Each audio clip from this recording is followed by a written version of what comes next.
اسهل طريقة لعمل القشطة بكمية كبيرة جدا جدا على وش الحليب زي ما انتم شايفين. بس هنبدأ مع بعضينا خطوة خطوة علشان تعملي الكمية الكبيرة دي بسم الله اللهم بارك، وتبقى جالسة بنفس الشكل او تبقى ماسكة بعضها بنفس الشكل. وبالنسبة لان ده حليب صيف زي ما قلت لكم بيبقى ليه شغل تاني غير حليب الشتاء. حليب الشتاء بيبقى ليه شغل وحليب الصيف بيبقى ليه شغل.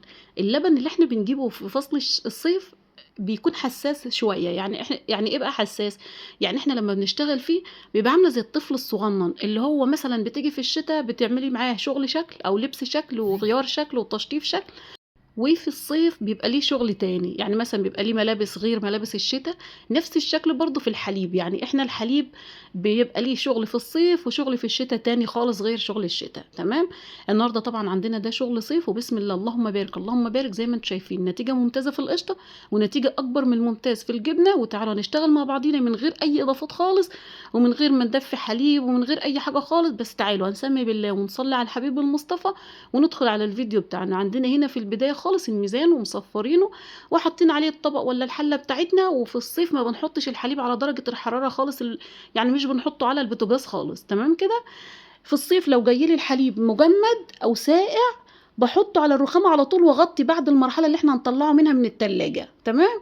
لو الحليب جاي دافي زي دفيان العين زي اللي انا جايباه النهارده ده، يعني الحليب ده لسه احنا حالبينه دلوقتي وجاي هنشتغل فيه زي ما انتم شايفين. الكمية عندنا اللهم بارك حوالي 20 كيلو. قسمناهم على الطبقين، طبق منهم صغير شوية اخد حوالي 8 كيلو مثلا والتاني اخد ال10 ولا ال12 كيلو التانيين. يعني احنا كده اشتغلنا في الطبقين ال20 كيلو اللهم بارك اللهم بارك هيطلعوا لنا نتيجة فوق الممتاز. ويقدروا انك انت تخزني بيهم في بيتك، مش تحتاجي تشتري خالص من بره. واشتغلي بس شغل مظبوط معايا واسمعي الفيديو وما تسيبيش ولا خطوة بالله عليكي علشان خاطر تعملي شغل كويس وتطلعي نتيجة كويسة. ما تحتاجيش خالص انك انت تشتري حاجة من بره لا غالية ولا مغشوشة ولا كاني ولا ماني. تمام كده. تبقى انت عاملة الحاجة بثقة كده في بيتك وحاجة نظيفة. فضيت الحليب من الجردل اللي عندي او من البرميل او من الحاجة اللي انا جايباها او من الازايز على حسب الكمية اللي انت هتجيبيها، وعلى طول على التلاجة. ده في المرحلة امتى؟ ده في المرحلة لو الحليب عندي دافي دفيان دمعة العين، يعني لسه جاي من الجاموسة حالبينه من الجاموسة بيبقى دافي كده زي دمعة العين زي رضعة البيبي كده. تمام. طيب انا لو جايباه متلج هقولك دلوقتي. طيب انا كده حطيته في التلاجة، يعني مثلا لو جبته المغرب الست حلبته المغرب، دي علب الجبنة اللي طالعة ان شاء الله الاوردر اللي جاي. يعني مثلا لو انا جبته المغرب بطلعه الصبح من التلاجة ببيته طول الليل. لو انا جبته الصبح بقعده طول النهار في التلاجة كده بيت طول الليل وجيت طلعته الصبح اهو. عمل لي كمية من القشطة الممتازة الجميلة دي والحليب تحت سايل زي ما هو بس اخد درجة حرارة التلاجة. في المرحلة دي اكأن عندي حليب شتا. تمام. يعني انا المرحلة بتاعتي دي اللي بحطه فيها في التلاجة دي علشان اوصل الحليب اكأنه بدرجة حرارة الجو الشتوي. تمام. علشان يطلع لي جبنة جميلة. يعني الجبنة بتاعتي ما تكونش مفرولة ولا تكونش مأستكة كده ولا تكونش ناشفة ولا تكونش عاملة زي حتت ناشفة قوي كده. لا، اكل جبنة فيها قشطة كده من جوه. يعني اكل جبنة زي في ناس تحب تخزن جبنتها وسمنتها في الشتاء علشان خاطر الجو بيكون ساقع والحليب بيبقى واخد نفس درجة الحرارة اللي انت شايفينها في الحلة دي. ماشي، يعني رطب. علشان كده بيعمل لي نتيجة في القشطة ممتازة ونتيجة في الجبنة كمان فوق الممتاز. فاحنا علشان نعمل زي الشتاء نودي الحليب بتاعنا التلاجة ياخد درجة حرارة التلاجة لمدة 10 ساعات أو 12 ساعة وبعد كده بطلعه على الرخامة بنفس الشكل. طيب أنا بقى لو جايبة الحليب أصلا مجمد بحطه بنفس الشكل ده من هنا كده بالظبط وتمشي تكملي زي ما احنا هنكمل. اللهم ارزقنا من واسع فضلك يا رب اللهم امين. بحطه على الرخامة بنفس الطريقة بياخد معايا 15 ساعة، من 12 ساعة ل 15 ساعة بالظبط. يعني لو 10 ساعات وطليتي عليه يكون أفضل. ليه بقى يا أم يوسف؟ تعالي هوريكي ليه. طيب أنا جيت هنا علمت بصباعي بس كده شفت الجبنة من تحت لقيتها بدأت لسه حليب. سبتها ساعة كمان لقيتها لسه حليب شوية. سبتها ساعة كمان من 10 ساعات جيت لقيتها نفس الشكل كده طرية وحلوة وجميلة مزبدة وجميلة كده. ما بدأتش تخرم لأنها كده وقتها الصح. يعني أخدت معايا حوالي 12 ساعة بس على الرخامة في المطبخ. ولقيت القشطة بتاعتنا طبعا القشطة ساحة من جو المطبخ. هنعمل ايه بقى؟ هنعمل المرحلة اللي جاية بس تعالى اوريكي هنا الأول. برضو نفس الشكل. الوش هنا عندنا بسم الله اللهم بارك تبارك الرحمن اللهم بارك بسم الله ما شاء الله جميل. طيب والجبنة عندنا أجمل وأجمل اللهم بارك. هناخده بقى في المرحلة دي نعمل ايه تاني بقى؟ مش أنا بقولك شغل الصيف محتاج شغل شوية بس بطلع نتيجة أفضل من شغل الشتاء. تمام. شغل الصيف بيكون أسعاره هادية شوية عن الشتاء فبيطلع معاكي نتيجة حلوة. اما شغل الشتاء بيكون الاسعار عالية، فمش هيطلع معاكي، الحليب بيكون عالي يعني في السعر، فاهماني؟ انت لو جبتي حليب الصيف واشتغلتي فيه هتشتغلي فيه اجمل من الشتاء. بس ركزي معايا في الفيديو وخدي كل معلومة في وقتها علشان تعمليه الصح. هاخده بقى كده اوديه التلاجة تاني، تمام؟ ويا ريت بقى يكون عندنا تلاجة فاضية للحليب. انا عارفة ان الزحمة والعيش والاكل والحاجات دي كلها، بس غصب عننا بنفضيها اليوم اللي احنا هنستخدم فيه التلاجة في الحليب ده، وبعد كده يبقى نحط تاني، تمام؟ ده كمان اللي عندها مشروع بقى الله يعينها. بس احط الحليب عندي هنا واغطيه علشان ما يتعكسش من التلاجة، وفي الوقت نفسه الوش بتاع القشطة بتاعتي ما يصفرش، تمام؟ دي جبنة رايحة برضو اوردر. الله يصلح لنا الحال ولينا وليكم يا رب، اللهم امين. اللهم ارزقنا من واسع فضلك يا رب. طيب تعالوا بقى نطلعه من التلاجة كده بعد ما اخد 12 ساعة كمان او 15 ساعة كمان في التلاجة. يعني انا المرحلة الاولى بحطه في التلاجة من المغرب للصبح، بطلعه بره التلاجة من الصبح للمغرب، بدخله تاني التلاجة من المغرب للصبح التاني، تمام كده؟ وببدأ اشتغل بقى. اللهم ارزقنا من واسع فضلك، معلش. طيب كده بقى بدأت جبت القشطة بتاعتي اللي بسم الله اللهم بارك اللهم بارك، حاجة كده حلوة قوي. صلوا بينا على الحبيب. اللهم بارك اللهم بارك لينا وليكم ولأصحاب الحليب، ويرزق الجميع من واسع فضله، الرزق الحلال الطيب المبارك الواسع، ربنا يوسعها علينا وعليكم. بصوا حبايبي، كل اللي بيشتغل بنية صافية وبضمير وبما يرضي الله، حتى لو الرزق قليل بس ربنا بيبارك فيه. لو انا لا قدر الله شغل مش قوي فربنا بيرزقني ايوه كتير، وبقى عيني ما بتتمليش وما بشبعش، بس في الوقت نفسه القرش حرام، وحرام ان انا ااكل بعيالي. فحاولوا اللقمه الحلال يمكن ربنا يكرمنا تاني والدنيا ترجع الخير فيها تاني زي زمان. بسم الله اللهم بارك. الجبنه عندنا جميله والقشطه عندنا اجمل واجمل، اللهم بارك، عشان اشتغلنا صح. المرحله اللي فاتت دي لو اشتغلت فيها صح مع الحليب هتطلعي الانتاج الجميل ده. مفيش حاجه اسمها الحليب مغشوش، مفيش حاجه اسمها الجبنه باظت مني، مفيش حاجه اسمها اصل الحليب مش عارف، لا. هاتي الحليب واشتغلي فيه صح، هتوديه التلاجة الاول ياخد ترطيبه من التلاجة، وبعد كده تطلعيه على الرخامه، بس تطلي عليه على طول، تضبيه على طول زي الطفل الصغير لما بتقضي مصلحه وتخلصيها وتلاقيه هو نايم، بتروحي تطلي عليه تشوفيه ماله، فهمت؟ هي زي الحليب زي ده. جبنا الميزانه بتاعتنا وصفرناها زي ما انتم شايفين، بدات تهنج معايا الميزانه دي، مش عارفه ليه عايزه تمشي وتسيبني بقى، مش عارفه اقول ايه بالظبط. يلا بسم الله بسم الله اللهم بارك. صفرت الميزان على الطبق وشغلناه تمام، وجينا بقى مع بعضينا نشيل القشطه. اللهم بارك بسم الله ما شاء الله اللهم بارك، حاجه حلوه قوي. المهم بقى ان انا الحليب عندي ما يكونش معكوس، اصفيه لو انا مش واثقه فيه. لو انا مثلا الست اللي بتجيبه لي دي طبعا انا بجيب من مكان يعني هي وسلفها شغالين مع بعضهم، اللهم ارزقهم من واسع فضله. فهي بتصفي الحليب مش بتبيعه خالص الا لما بتصفيه الاول، بحيث مثلا لو تبنايه او حاجه جات من الست وهي بتحلب غصبا عننا، يعني بيكون غصب اللي بتحلب كتر خيرها، بيغسلوا نضيف، اللبن ما فيهوش زفاره، اللبن يكون نضيف. اهم حاجه اهم حاجه تجيبي الحليب يكون نضيف، يكون ما فيهوش ريحه زفاره علشان الجبنه عندك تكون نضيفه، ما تكونش زفره، ما تكونش القشطه عندنا فيها ريحه زفاره، الجبنه، الحاجات دي كلها لازم حاجه الحليب تكون نضيفه. اخدت بقى وش القشطه بس، ما باخدش خالص من الجبنه من تحت. ليه يا ام يوسف؟ عشان لو خدت من الجبنه من تحت بتخلي لي القشطه تعوق معايا لغايه ما اخدها.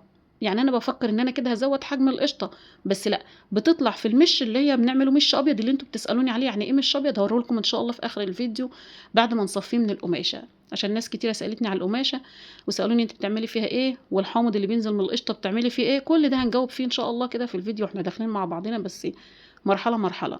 تمام بسم الله. هاخد بقى كل القشطه دي وحروفه الطبق هاخدها برده معايا، بيكون عليها نسبه من القشطه، وخساره بتروح في الدعيك لما باجي ادعكها. لا، احرص على حاجتي وحاجه الحليب، يا ريت ما اوديش منها بحاجه في الحمام علشان برضو ربنا ما يحاسبناش، وربنا يغفر لنا وليكم وللجميع. وكل اللي عدى بغلطه ومش عارف، ما فيش مشاكل، بعد كده بنتعلم وبنتنصح ونعرف الصح من الغلط. وربنا يرحم اللي ماتلنا اللي علمونا وشطرونا، وربنا يبارك لنا في امهاتنا ويبارك لنا فيهم يا رب. ودعوا منكم لحماتي كده، ربنا يرحمها وينور لها قبرها يا رب كده، وربنا يصلح حالك يا امي ويشفيك ويعافيك يا رب، اللهم امين. لان هم السبب في اللي احنا اتعلمنا الحاجه دي. يلا جينا بزنا طلعوا كام؟ اللهم بارك 3 كيلو ونص. تمام 3 كيلو ونص من القشطه. شوفي انت لو عايزه مثلا تبيعيهم قشطه هتبيعيهم بكام، لو انت عايزه تحوليهم لزبده هتحوليهم، هيوصلوا لنا برده لكام، هنكمل مع بعضينا. عايزه بقى تخليهم زي ما هم كده في التلاجة، انت هتاكلي منهم كده في التلاجة اللي يريحك، كل واحد بقى حسب حريته. تمام يلا حبايبي تعالوا بقى كده بعد ما خلصنا القشطه بتاعتنا والدنيا تمام، طفينا الميزان بتاعنا وتعالوا نشوف الجبنه. شايفه الجبنه بتاعتي بقى مزبده وجميله، ما هياش بقى ناشفه وفيها عامله زي الفشه والكلام ده كله، لا. بالنسبه لحليب الصيف حاجه ما شاء الله اللهم بارك. هتعرفيها امتى بقى؟ لما تيجي تقطعيها من الحصيره. لو هي حاجتك تمام بتعرفيها من هنا من المرحله دي، بس انا عشان اوريك الاكتر واحنا بنقطعها من الحصيره هتشوفي حاجه كده بسم الله اللهم بارك، حاجه كده جميله واحلى من جبنه الشتا كمان. طيب جبت الصينيه بتاعتي او القروانه او الطشطيه وحطيت فيها حاجه من النص، يا اما عصايه عليها من فوق. انا طبعا الاطباق دي فيها سنه رافعه شويه من القلب بتاعها كده من الوسط، فهي هترفع لي الحصيره بحيث ان الحصيره ما تلمسي الميه اللي هتنزل منها في الصينيه تحت. تمام كده. اي حاجه بقى عندك شبكه، كنا عاملين فيديوهات قبل كده وحاطين فيها شبكه، كنا عاملين فيديوهات قبل كده وحاطين الجبنه في المصفى والقماشه، ما كانش عندنا حصيره وعملناها للناس اللي ما عندهاش حصيره. الحصيره دي هتجيبوها منين؟ نجيبها من اللهم بارك من اي سوق قريب منك، او اي ست فلاحه بتبيع عندك زبده وجبنه قولي لها هتجيبها لك من البلد اللي هي منها، وهتجيبها لك السوق اللي بعديها وحاسبيها عليها، ماشي.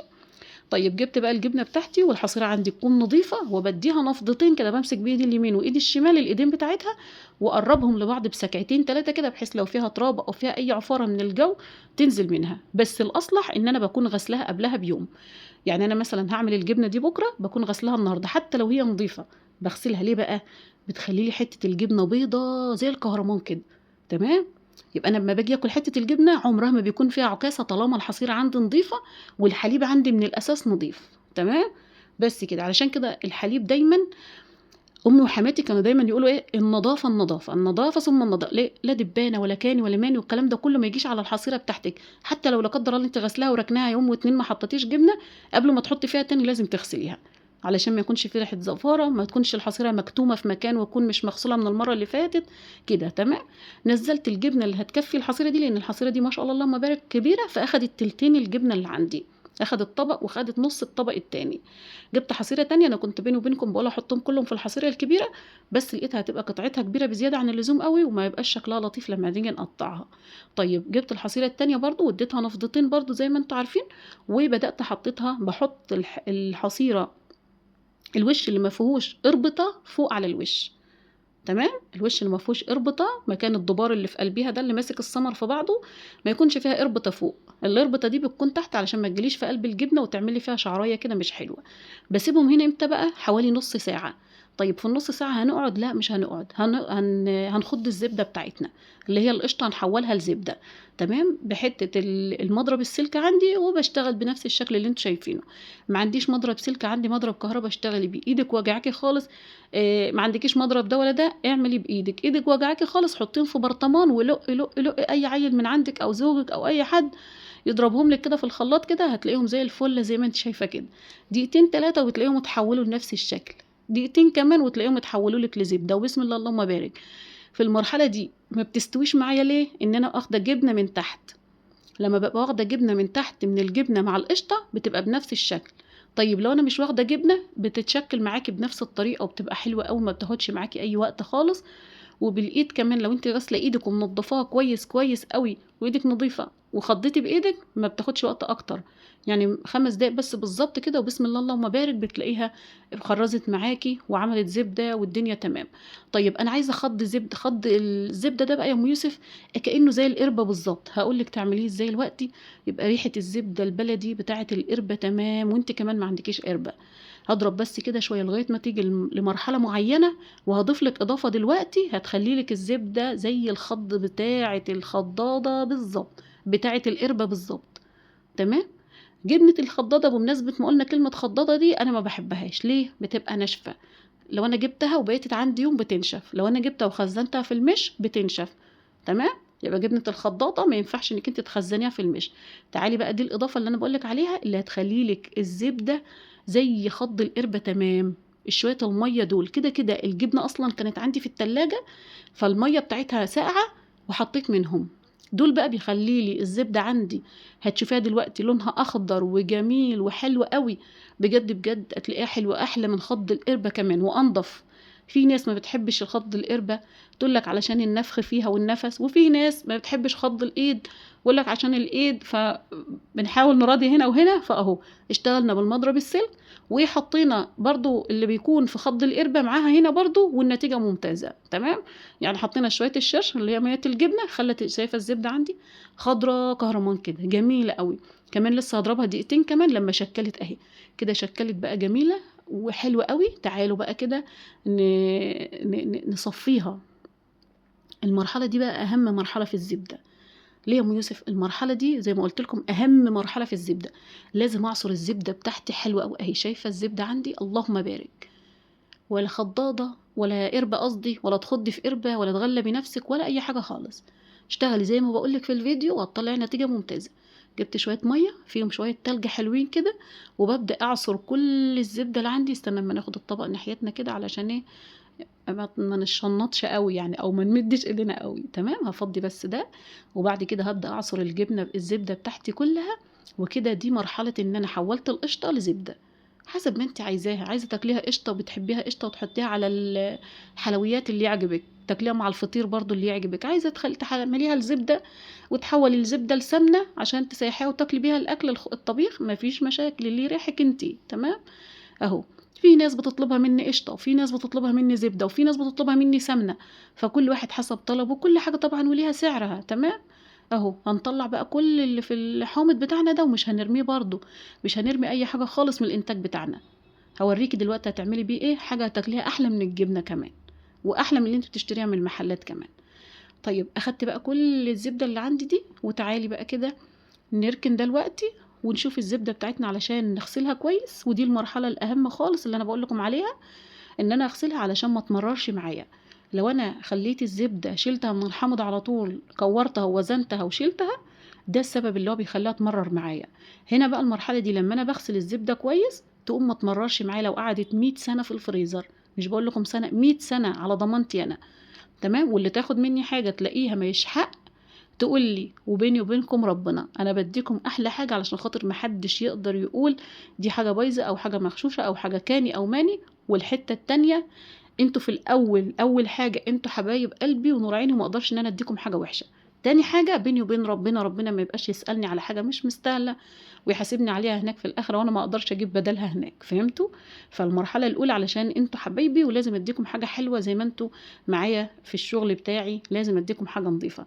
تاني حاجة بيني وبين ربنا بقى، ربنا يسألني ما يحاسبنيش على حاجة مش مستاهلة. تمام. أما يبقى لينا أحلى ما يبقى علينا. وزي ما قلت لكم في الفيديو اللي قبل كده، يا بخت من زكاة في بيع وشراء. اللي بتبيع مننا أو فاتحة مشروع خليها عليكي شوية. أما تخليها عليكي شوية ربنا بيرزقنا من واسع فضله، والله ربنا بيرزقنا وبيعوضنا أحلى حاجة. يعني لو أنا هخسر في الحاجة 5 جنيه و10 جنيه، ربنا هيرزقني بال10 جنيه دي 20 و30 و40. ماشي. كورنا الزبدة بتاعتنا زي ما انتوا شايفين، وبسم الله اللهم بارك، حاجة كده جميلة. والمية الساقعة دي بتخليها جلسة معاكي وحلوة، تلميها سهل. انما لما بتحطهاش في ميه ساقعه وتغسليها في ميه عاديه من الحنفيه بتسيح معاكي وبتغلبك. انما كده شايفه بعصر فيها ايدي مش مدهنه خالص من بره. وده اللي بيعرفك من الزبده البلدي الصح او الزبده المغشوشه.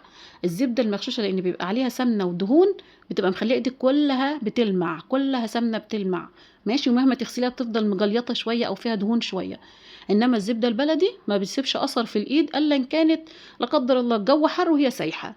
ده اللي بتسيب اثر في الايد سمنه بيضه مش سمنه بتلمع. تمام. هقول لك الوقت تعرفيها ازاي لو هي مغشوشه، او انت اشتريتيها من حد وتجربيها ازاي تعرفيها ان هي بلدي. تعالي الاول هنصفر الميزان بتاعنا ونوزنها، وهقول لك واحنا بنوزن الوقت ازاي انت تعرفيها اذا كانت مغشوشه ولا لا. هصفر بس الميزان وبعد كده هنكمل.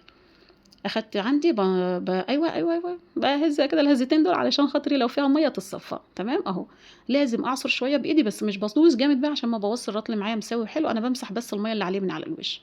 تمام. عشان يبقى ميزان صح. وبيني وبينكم ربنا انا لما ببيع لحد حاجه، انا نفسي لما الحاجه توصل لاي حد فيكم يوزنها. انا ببقى مبسوطه لما هو يوزنها. هنا كيلو ونص، هي كيلو 600 جرام، اعتبريهم كيلو ونص لان احنا برضه في الميزان لما بنبيع بنحط شويه في الميزان. تمام كده. كيلو ونص زبده، احسبوهم انتوا زي ما تحسبوهم، شوفوهم بكام. تمام. والحليب عندنا زي ما قلت لكم ب 20 جنيه كيلو على 40 جنيه. تمام. طيب تعالوا بقى هنا في الجبنه. وقبل ما نعمل الجبنه كان في حته كنت بقول لكم عليها هقولها لكم، فكروني هي ايه وانا بعدل في الحصيره كده. بصوا بدوس بحرف الحصيرة من هنا وحرف الحصيرة من هنا وأدمج. تمام كده. بمسك من هنا ومن هنا وبدمج كده واروح قلباها بقى. الحته اللي فيها الخطوط دي بخليها فوق على الوش. ليه؟ لان انا حاطه الجبنه على الحرف. تمام. ببدأ بقى اشيل حصيرتي، بدمجها الاول وبرجع اقلبها. الحته اللي انا دمجتها الاول علمت من العصيان، فبخليها هي بقى على الوش. تمام. باجي هنا بقى لو لقيت الحرف مش متساوي بسويه، لو لقيت الوسط تخين قوي بشد منه ولاش ناحيه الحرف، لو لقيت الحرف كتير قوي او مش مظبوط او مش ناعم بحاول انعمها علشان حته الجبنه عندي لما اجي اقطعها تبقى ناعمه. شايفه القلبه اللي انا قلبتها دي؟ هي دي اللي انا قصدي عليها. بتبقى الحته اللي هي مخططه بتبقى هي على الوش، فخلاص بتجيب لي جدران الحصيره من فوق وهي متعلقه بيبقى مظبوط. بعد كده بجيب اللي فوق ده بجيبه تحت وانا بحطها في الطبق. تمام. شايفه بفرد بيها ازاي؟ بالحصيره نفسها بتنعمها لي، وفي الوقت نفسه بتخليها مخططه كده وشكلها جميل. تمام. تعالوا بقى نعلق الحصير بتاعتنا لغايه ما افتكر احنا كنا بنقول ايه. تعالي جينا هنا بقى في المنور بتاعنا. انا عامله المسمارين دول في المنور. المنور ده عندي ليه باب يعني تمالي سنه صغنونه كده وتخشي منه، طوله متر كده او متر وربع. بخش منه واعلقهم جوه وهو مبلط برضو، بنتنزل كل الميه اللي فيها وبمسحها بعد ما بشيل خالص الحصيره. تمام. وتاني مره لما باجي احط تاني بحط فيها. والمهم ان انا اجيب بقى حته قماشه، لو انا هبيت الحصيره بغطيها بنفس الشكل كده كلها بالطول، انما لو مش هتبيت ده الجو نهار وانا بقطعها المغرب، هنيجي مع بعضينا دلوقتي المغرب برضو نقطعها. طيب وعلقت التانية برضو بنفس الشكل. وتعالوا بقى هنا عند الشرش. بالمناسبة الحاجة اللي انا كنت ناسيها لو حد معايا لغاية دلوقتي افتكرتوها، حتة الزبدة. ازاي اعرف الزبدة المغشوشة من اللي مش مغشوشة؟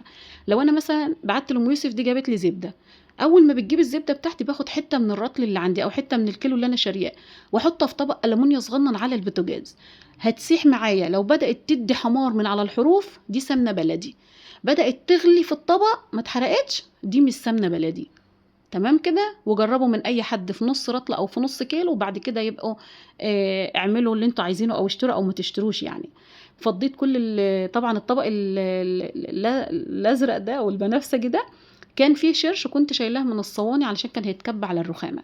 كملت بقى الباقي اللي في الصينيه دي عليه وحطيتهم في الطبق الاستانلس او الالومنيا عندي حسب ما هغلي، واغليهم على البوتاجاز. وتاني يوم بقى لما نيجي نقطع الحصيره هقول لكم هنعمل فيهم ايه. جبت القماشه بتاعتي دي، القماشه اللي انتوا كلكم بتسالوني عنها. القماشه دي حوالي ربع متر او نص متر، بخيطها من الثلاث جوانب واقفلها كويس وارفيها كويس، وبعمل لها دكه كده زي دكه البنطلون بتاع الطفل الصغنن كده، واحط فيه اي قماشه عندي. اللي انا طلعتها من الميه اللي قدامكم دي ده الحامض. اللي انا طلعتها دي حتت زبده بتبقى في الحامض ده. الحامض ده بنعمل به ايه؟ في ناس بتحب تعجن فيه، بس انا بيني وبينكم بيبقى مدي مراره للعجينه شويه، مش بحب اعجن بيه، بحب اعمله بنفس الشكل. والحته دي لو انا كونت كميه كبيره اقدر اعمل بها الكشك الصعيدي. لو عايزين فيديو للكشك قولوا لي وانا ابعته لكم في التعليقات. بعمل بيها ايه؟ الكشك الصعيدي اللي هو خزين الفلاحين ده. الخزين عندنا طول السنه بنعمله في موسم طلوع القمح، بيبقى اللحم لسه جديد. ببقى مكونه كميه من المش زي كده بالظبط. الحامض ده ببقى معاملاه مش زي ما هوريه لكم في اخر الفيديو، وبعجن بيه الكشك. تمام. ليه مراحل كتيره يعني، مراحل كتيره. هربط بقى القماشه بتاعتي بنفس الشكل عشان ما فيش حاجه تخش فيها، وبعلقها في المطبخ زي ما انتم شايفين في اي ضلفه المطبخ، ضلفه مطبقيه، اي مسمار عندي معلق على الحوض كده يعني. واحط الطبق تحتها بنفس الشكل كده. بتاخد يوم سليم، مش زي الحصيره. الحصيره بتاخد 12 ساعه او 10 ساعات، انما القماشه دي بتاخد يوم سليم. طيب علقتها وسبتها وجيت هنا لشويه الشرش اللي كنا حاطينهم بيغلوا. اللهم بارك، عبال ما حلقنا عبال ما عدلنا القماشه بتاعتنا كانوا غلوا. هطفي بقى عليهم بنفس الشكل. هوريلكم لونهم بقى هيبقى تحفه بعد ما يهدوا كده شويه، وبلاش الجبنه اللي فيهم دي تهدى لتحت. في المرحله دي لو عايزه ازود بهم الزلعه، او الزلعه عندي الشرش بتاعها تخين، ببدا احط فيهم ميه وملح وشطه وهما بيغلوا، وازود بيهم المش القديم. تمام. المش القديم عندي لو تخين قوي ومجعلص كده وتخين، بغلي شويه زي كده او شويه حليب واحط فيهم ملح وشطه واحطهم يغلوا كده. اخدنا طول النهار في الجبنه. جيت المغرب ما بحبش ابيتها بقى في المنور علشان برضو لا قدر الله، ايوه احنا حاطين سلك فوق في المنور، بس بتخافي حاجه برضو برص صغنن او حاجه يعدي من بين السلك ويعدي على الجبنه، ده طبعا بيبقى خطر. علشان كده بنغطيها لو احنا هنبيتها بالليل. وانا عموما ما بحبش احطها بالليل، بحب اخليها بالنهار كده علشان قبل المغرب بكون قطعتها زي ما انتم شايفين. في النهار تلاقي دايما ما فيش حاجه بتسرح زي الليل يعني. جبت الجبنه عندي وبسم الله اللهم بارك اهي. كنا الفيديو اللي قبل كده كنا معلقينها في بير السلم وبهدلت لي الدنيا بصراحة، بهدلت المدخل وبير السلم وبهدلت الدنيا، لأنه كانوا 3 حصاير. كنا عاملين 40 كيلو جبنة، 40 كيلو لبن، وكانوا ما شاء الله اللهم بارك الكمية كانت كبيرة، فكانوا 3 حصاير كبار وبهدلوا الدنيا. طول النهار المدخل فضل كده فيه مية. المهم الجبنة عندي اللهم بارك جميلة اهي، دي عكس عصاية صغنونة كده من الحصيرة، من الثمرة بتاعة الحصيرة، تمام، النبتة بتاعتها، تمام كده. طيب هنا القماشه بتاعتي معلقه اهي، بس كده اخدت 12 ساعه بس ولا 10 ساعات بس بتوع النهار. لا انا هبيتها بقى لتاني يوم الصبح في المطبخ برضو. نقلتها بقى بعيد كده على الحوض علشان اعرف اقطع الجبنه بتاعتي، وجبت سكينه سلاحها رفنع وما تكونش مشرشره. لو سلاحها رفنع وحلوه مشرشره مفيش مشاكل، بس ما تكونش تخينه عشان سلاحها لو تخين بتفشول معاك الجبنه. شايفه الجبنه عندي بقى زي الزبده، لا هي طريه ولا هي ناشفه مفتوله ولا هي مش مسويه، وحته الجبنه بتاعتي قاعده بقعدتها ومسويه وجميله، وفي الوقت نفسه ناعمه، يعني حلوه قاعده. الحصيره عندي نظيفه منها، ما هياش مرطرطه ومبهدله، وفي الوقت نفسه حته الجبنه مظبوطه وجميله، وفي الوقت نفسه يعني قصدي ما هياش كده مفتوله كده ومش حلوه، لا طريه وزي الزبده، زي جبنه الشتاء، ويمكن احلى كمان من جبنه الشتاء. تمام. جبنه طبعا الميزانه بتاعتنا اللي كل طول النهار بنجيبها ونوديها، وصفرناها وحطينا الطبق، ونصفرها تاني على الطبق بحيث ان هي تكون صفر عندي، علشان بحب اوزن بالطبق علشان تبقوا عارفين معايا الميزان والدنيا. بس كده ابدا بقى ارش حبه ملح، وما تخافوش الملح اللي انا بحطه بخصمه عليكم تاني، يعني بخصمه عليا تاني من الميزان، لان ده مش الميزان الاخير، ما بوزنهاش الاخيره الا لما بتبيت يوم في التلاجة وتصفي ميتها خالص، عشان بيني وبينكم ربنا ما يسألنيش على شوية الشرش اللي هم هيبقى عبارة عن قطعة جبنة صغنونة، لا انا بسيبها لما تتصفى تاني يوم وابدا اوزن وابيع للي هي عايزاه. تمام. بس كده. طيب هملى الطبق ده بقى من سواء الحصيره دي او الحصيره دي، ما شاء الله اللهم بارك. شايفين بقى قطعه الجبنه؟ بالله عليكم اكتبوا لي تعليق حلو بقى كده، بسبب حته الجبنه الجميله دي اللي معموله في الصيف، وهي اصلا المفروض تبقى معموله في الشتاء، الشكل بتاعها كده. تمام. او حته الجبنه برصها بنفس الشكل اللي انتوا شايفينه ده، بحط حته الجبنه حاطه مظبوطه وما بحطش فوق بعضيه، هي رصه واحده بس في الطبق. ليه يا يوسف؟ علشان خاطر لو حطيت رصتين فوق بعض الدنيا بتبوظ، وحته الجبنه عندي بتبقى مش مظبوطه، وكمان حته الجبنه عندي بتبقى مفتوله ومعوجه وشكلها مش حلو. لا، زي ما بحب احط الحاجه في الطبق شكلها حلو وكلها شكلها حلو، زي ما انا ابيعها برضو للناس شكلها حلو. تمام. شوفوا هنا طلع عندنا قد ايه في الطبق. هنوزن بقى الطبق التاني برضو ونصفر عليه ونشوف نكمل ميزاننا. بسم الله اللهم بارك. ربنا يهديك يا دي الميزانة والله. اهي صفرناها، وما تخافوش خالص من ده، الملح ده مالكمش دعوه بيه خالص، انا بظبط لكم الميزان، وربنا شاهد عليا ويعلم بيا يعني انا بعمل ايه في الميزان اللي تبعكم. بس كده. حتى لو مش هبيع، لو الحاجة بيني وبين ربنا، ربنا اللي عالم الواحد بيعمل فيها ايه، يعني علشان احنا اول حاجة متعلمين من امهاتنا ان احنا نخلي ربنا قدامنا الاول، وبعد كده الرزق بقى والقرش والكلام والمكسب والحاجات دي كلها، المهم ربنا الاول عشان ربنا يبارك لي في اللي جاي لي. تمام. انما انا لو حطيت في بالي المكسب، ما انا هغش وبهدل واعمل واسوي، وبعد كده القرش اللي هيجيني لا قدر الله عيل يعيا ياخدهم كلهم، يبقى انا كده لا استفدت بيهم غير تعب العيل قدامي. دول طلعوا حوالي 2 كيلو، التانيين حوالي 3 كيلو، اللهم بارك حلوين قوي، مالكمش دعوه بالميزان ده. الميزان ده بوزنه بعد ما بتصفط ميه الجبنه خالص، بوزن لو انا حد عايزها من حصيره بنفس الشكل، بوزن الكيلو كيلو وربع. ليه؟ علشان خاطر الربع الزياده ده بيتصفى ميه عندها هي، ربنا برضه ما يسألنيش لما بتقعد عندها هي يوم بقى وتوزنها تلاقيها الكيلو مظبوط، وتكون صفت ميه حواليها بتوزنها من غير الميه تلاقي الكيلو مظبوط وزياده كمان. دي كانت الجبنه عندنا اللهم بارك حوالي 5 كيلو جبنه من 20 كيلو حليب. تعالوا بقى، ده المش بتاعنا، وده كان جبنه تانية بتاعت فيديو تاني. ده المش بتاعنا بعد ما اتصفى تاني يوم. تمام. بدأت جبت القماش عندي وفضيته بنفس الشكل، وبمعلقه بنزل كل اللي فيه، او بايدك لو ايدك نظيفه مفيش مشاكل، وبتحطيه في الطبق بنفس الشكل او في علبه بلاستيك وتقفليه وتحطيه في التلاجة. عايزه تحطي عليه بقى زيت زيتون، عايزه تسلقيه بيضه وتحطي منه عليها كده معلقه، عايزه تقليب العيش الناشف الملدن، عايزه تقليب العيش الخبز الملدن او البتاع اللي يعجبك. بدل ما برمي شويه الحامض، لا بعملهم الحاجه دي. ده بيوزن معايا نص كيلو كمان، وبيتباع برضه وبيتاكل، وده اللي انا قلت لكم بيتعمل بيه الكشك. ماشي حبايبي.